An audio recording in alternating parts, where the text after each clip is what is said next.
السلام عليكم. السلام عليكم ورحمة الله وبركاته. ازيكم؟ النهاردة الجزء الثاني من استراتيجيات الألم والمتعة. النهاردة هنتكلم، احنا امبارح شرحنا الأربع استراتيجيات، هنعيد عليهم بسرعة ونكمل الجزء الثاني من استراتيجيات الألم والمتعة وجهازنا العصبي، واحنا بنكود جهازنا العصبي على ايه. طيب امبارح كنا بنتكلم ان احنا عندنا 4 استراتيجيات. الاستراتيجيه الاولانيه، الاول في منهم نصين، في استراتيجيات ايجابيه وفي استراتيجيات سلبيه. الاستراتيجيات الايجابيه في منهم 2. الاولانيه انه انا بعمل حاجه فيها متعه مؤقته او متعه لحظيه، لكن عيني فيها على الهدف البعيد وبتارجت متعه طويله الاجل. دي اول استراتيجيه من استراتيجيات الالم والمتعه الايجابيه. طيب الاستراتيجيه الثانيه الايجابيه عندنا ان انا ممكن اعمل حاجه فيها الم لحظي دلوقتي، زي ان انا هتمرن مثلا رياضه فيها شويه بين، بس انا عيني على التارجت الكبير بتاعي اللي هيجيب لي لونج تيرم هابينس او لونج تيرم بليجر، سعاده او متعه طويله الاجل. يعني انا هتعب دلوقتي او بختار ان انا هتعب شويه دلوقتي علشان احصد النجاح بتاعي والثمره بتاعه التعب ده من سعاده في المستقبل. طيب دي الاستراتيجيتين الايجابيتين في كونسبت الالم والمتعه. طيب الاستراتيجيتين السلبيتين اللي احنا اتكلمنا عليهم امبارح، ان انا كل تفكيري اول واحده فيهم ان انا بفكر ان انا ابقى مبسوط دلوقتي وبس، مش فارق معايا خالص ايه اللي هيحصل كمان شويه. انا هاكل دلوقتي مش مهم باكل ايه، انا هنام دلوقتي مش مهم هضيع عليا ايه، هعمل اللي انا عايزه دلوقتي ايا كان بيديني متعه لحظيه دلوقتي بس، وما بيفرقش معايا ده هيخدم هدفي في المستقبل ولا لا، ده هيخدمني وهيخدم حياتي في المستقبل ولا لا، المهم هتبسط دلوقتي. وده بيجيب لي في المستقبل ألم طويل المدى، لانه انا هاكل كتير مش باخد بالي احتياجاتي ايه، جسمي بيحب ايه ومش بيحب ايه، صحتي محتاجه ايه ومش محتاجه ايه، علاقاتي محتاجه ايه ومش محتاجه ايه، المهم ان انا اتبسط دلوقتي. فده بيؤثر سلبا على حياتي ايا كان المجال اللي انا بعمل فيه العاده دي بألم طويل الاجل، سواء بقى صحتي هتتاثر، سواء جسمي هيتاثر، سواء علاقاتي هتتاثر الى اخره. او الاستراتيجيه الرابعه واللي احنا سميناها امبارح انها الاخطر على الاطلاق، اللي هي الألم قصير الأجل وبنتارجت بيه ألم طويل الأجل. وده مشكلته ان انا في حالة رفض، في حالة ضيق، في حالة غضب، مش عاجبني الوضع اللي انا فيه ده ومتضايق ورفضه، وبحاول اتخانق مع نفسي وبخانق الناس اللي حواليا وبخانق المجتمع بتاعي، فانا في حالة رفض اغلب الوقت، وبمارس شعور الغضب، شعور التوتر، شعور الحزن، بمارس استسلامي للمرض، بس بمارس استسلامي للحال اللي انا فيه مع حالة رفض، فهي حالة استسلام وحالة رفض الاتنين مع بعض، فانا حاسس بألم في اللحظة اللي انا فيها دي، وده مش بيجيب لي في المستقبل الا المزيد والمزيد من الألم. فده اللي احنا بنسميه الشورت تيرم بين، وبنتارجت بيه اللونج تيرم بين اللي هو ألم قصير الأجل، وهدفي او بروح بيه لألم طويل الأجل. طيب دول ال4 استراتيجيات اللي احنا كنا بنتكلم عليهم امبارح من استراتيجيات الألم والمتعة اللي وصل ليها العلماء، سواء كان في علم الأعصاب أو في جميع النواحي بقى الدنيوية، في دين وتربية إلى آخره. النهاردة هنتكلم عن الجزء الثاني من الاستراتيجيات، وأحد الحاجات اللي بتبقى ثابتة في النفس البشرية ان احنا فطرنا عليها. زي ما كنا بنتكلم قبل كده ان واحد من احتياجاتنا الأساسية البقاء، ان انا عايزة اكون في حالة امان، ان انا السرفايفل مود بتاعي بيطمن طول الوقت ان انا مش في خطر، انا تمام وسليم وفي حاله امان. فاحد الاحتياجات النفسيه بتاعتك ان انت تبقى في حاله اطمئنان. خليني بس اعدل الكاميرا كده شويه، ايوه، ان انا ابقى في حاله امان، ابقى مطمن، ان انا محمي، في حاله من البروتكشن، في حاله من الحمايه من كل حاجه. فجهازك العصبي بيسعى لحمايتك طول الوقت، ايا كان بقى ازاي ومنين، ما بيفرقش معاه الطريقه، المهم ان انت تبقى في حاله امان. واي حاجه هو ممكن يعتبرها مخك او جهازك العصبي ان انت في خطر، بيفكر ازاي يحميك، وبيفكر في نفس الوقت ازاي يضاعف احساسك بالامان طول الوقت واحساسك بالطمأنينة اغلب الوقت. فبيبدأ يعمل ايه؟ يبدأ يخلق كونسبت جديد اللي احنا كنا بنتكلم برضو عليه امبارح، اللي هو الاستمرارية، الكونسيستنسي. ان انا اي حاجة انا بحس فيها بالامان فانا عايزه اكتر منها على قد ما اقدر. يعني لو الاكل مصدر امان بالنسبه لي فانا هفضل اكل طول الوقت، لو الحب مصدر امان بالنسبه لي فانا بدور على الحب طول الوقت، لو الشغل مصدر امان فانا عماله اشتغل طول الوقت، لو اغنيه بتديني السعاده هلاقي نفسي بشغلها اغلب الوقت، لو السفر بيديني السعاده والاحساس ان انا حر وانا مطمنه على حريتي ومطمنه على احاسيسي بكياني، او ان انا بسافر وبعمل اللي انا عايزه ومحدش بيتحكم فيا، ده ببقى عايزه اعمله طول الوقت. ففكره الاستمراريه هدفها انه انا مستمر في فعل الشيء علشان احس بالامان ايا كان ده بيديني ايه. فمن هنا بتيجي الكونسبت الثالث، وهو ده اللي احنا بنتكلم عليه، ان النفس البشريه تميل الى المزيد. الكونسبت اللي احنا بنسميه البحر بيحب زياده، I need more، اديني زياده، انا عايز اكتر، اديني اكتر. النفس دايما بتسعى للزياده، لزياده عشان تطمن، لزياده عشان تحافظ على بقائها، لزياده لتوهمها او ظنها ان طول ما الزياده دي موجوده فانا كده كويس، انا كده في امان. بحب الاكل وبطمن بالاكل، فانا عايز زياده من الاكل، عايز زياده من الحب، عايز زياده من العلم، عايز زياده من الفلوس، عايز زياده من النجاح، عايز زياده من الانجاز، عايز زياده من المرض، عايز زياده من الحزن، عايز زياده من التوتر. ايه ده، هو انا ممكن احتاج زياده من الحاجات دي كلها؟ للاسف احنا بنحتاج زياده من الحاجات دي كلها، لانه وانا غضبان انا غضبي عندي جوايا مديه معنى ان انا لو ما غضبتش اللي قدامي مش هيعرف ان انا غضبان فمش هاخد حقي. لو انا مش قلقان انا هبقى في حاله خطر، فانا محتاجه ابقى قلقان ومتوتر علشان احمي نفسي من الخطر اللي انا ممكن اروح عليه. لو انا عيان انا ممكن ما اخدش الحب الا وانا عيان، فعقلي بيبدا يترجم الحاجات دي كلها. المرض باخد بيه الحب، او الناس بتعرفني بيه، او الناس بتهتم بيا لما بكون عيان. الغضب باخد حقوقي بيه، او الشخص اللي قدامي لو ما اتعصبتش واتنرفزت وصوتي طلع ومش عارفه بقيت عامل ازاي، الشخص اللي قدامي مش هيعرف انه غلط فيا. لو ما توترتش انا هروح برجلي للخطر اللي ممكن يموتني او ممكن يأذيني او ممكن يسبب لي ألم.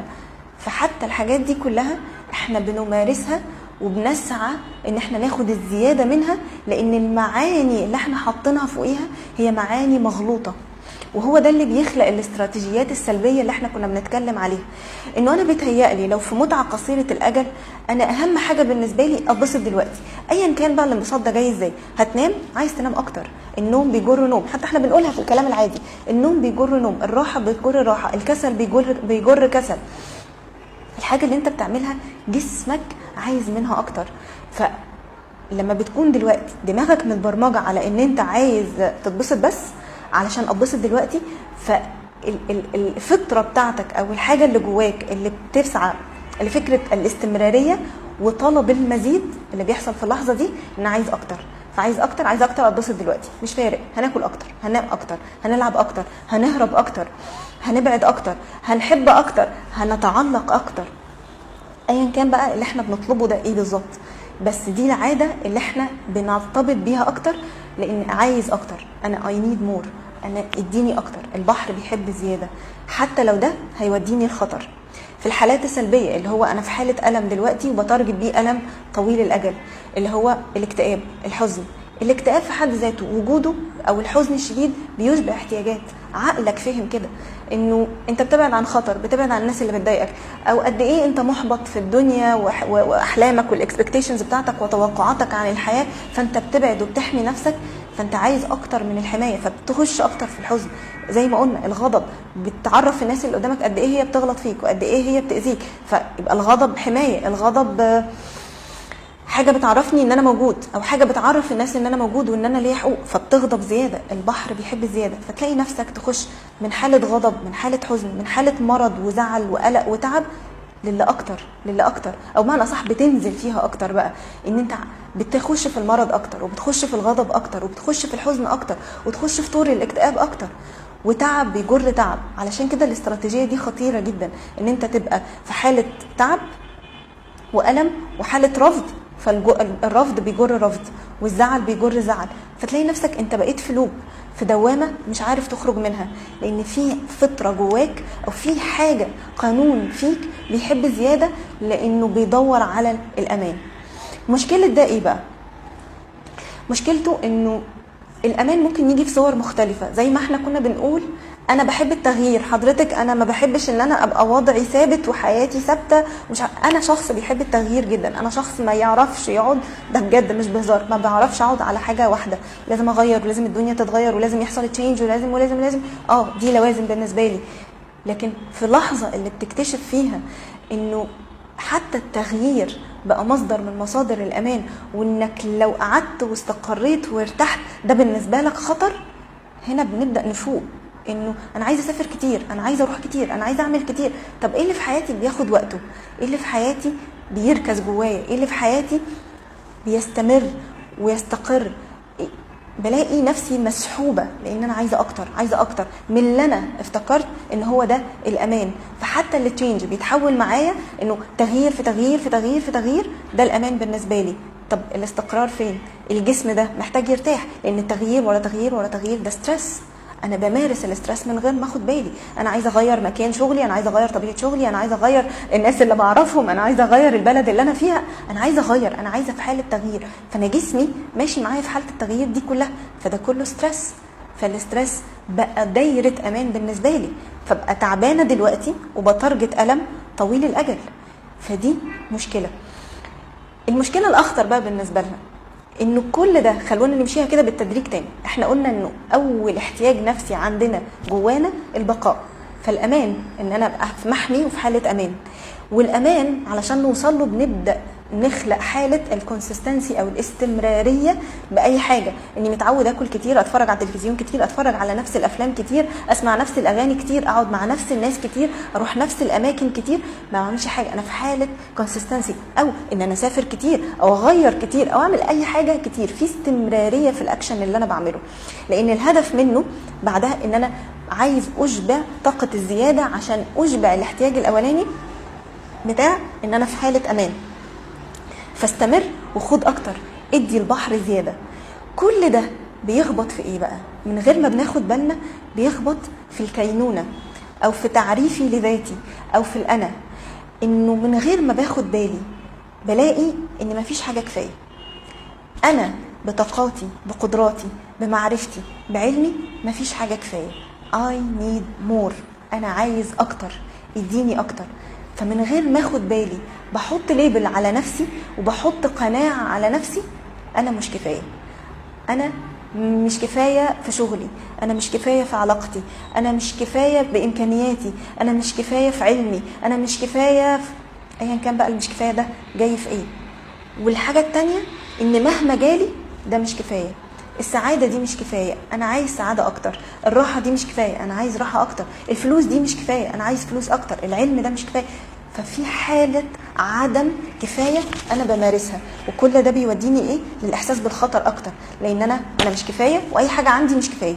انا نفسي شايف نفسي مش كفايه، لا بعد امكانياتي، ولا بعد قدراتي، ولا بعد استطاعتي، ولا بعد ذكاءاتي، ولا بعد انجازاتي. انا اي حاجه حاططها تحت بند مش كفايه، لان انا عايز اكتر، وعايز استمر في ان انا باخد اكتر عشان احس ان انا مطمن اكتر. فتخيلوا مساحه الاسترس اللي احنا عمالين نمر فيها، والحاجات اللي احنا عمالين نخبط فيها في نفسنا، ان انا ببدا اقول لنفسي ان انا مش كفايه، واي حاجه حواليا مش كفايه. انا في حاله ضغط عصبي، انا بخلق الضغط العصبي بايديا، وبخش فيه بايديا، وبغرق في الدوامه بتاعته من غير ما باخد بالي، علشان ادور على الامان. طب انا عشان اوصل للامان ايه؟ محتاج اخد بالي انا بعمل ده ازاي. هو ايه بالظبط اللي مش كفايه؟ هل انا فعلا مش كفايه بكل الامكانيات اللي ربنا اداهالي، من عقل لسمع لبصر لادراك لعلم بتعلمه لروح ربنا سبحانه وتعالى دبها فيا؟ كل ده مش كفايه؟ ايه بالظبط اللي مش كفايه؟ وامتى يبقى كفايه؟ اسال نفسك سؤال، امتى انا ابقى كفايه؟ امتى شغلي يبقى كفايه؟ امتى الفلوس تبقى كفايه؟ امتى السعاده ممكن اكتفي واقول انا مكتفي؟ هتلاقي ان الاجابه انه مفيش كفايه، انا عايز اكتر، انا عايز اكتر. القانون ده اسال نفسك بيحكمك لحد فين، واسال نفسك هو بيخليك في اني استراتيجيه من الاستراتيجيات اللي احنا اتكلمنا عليها. هل استراتيجيه ايجابيه ولا استراتيجيه سلبيه؟ ولو في استراتيجيه سلبيه انت في اني واحده فيهم؟ في اللي بتارجت المتعه قصيره الاجل وعمال تروح لوجع ورا وجع ورا وجع، ولا انت في حاله وجع طول الوقت دلوقتي وبتروح لها بعدين؟ اسألوا نفسكم السؤال ده، واستنونا في الحلقة اللي جاية بإذن الله. هنتكلم ازاي نشعر بإحساس الكفاية، وازاي نسعد، وازاي نخرج من الدوائر بتاعة الاستراتيجيات السلبية دي، وايه اللي احنا محتاجين نعمله علشان نقلل الضغوط النفسية والعصبية علينا. يا رب يكون الفيديو ده عجبكم، واشوفكم في الحلقة الجاية بإذن الله. السلام عليكم.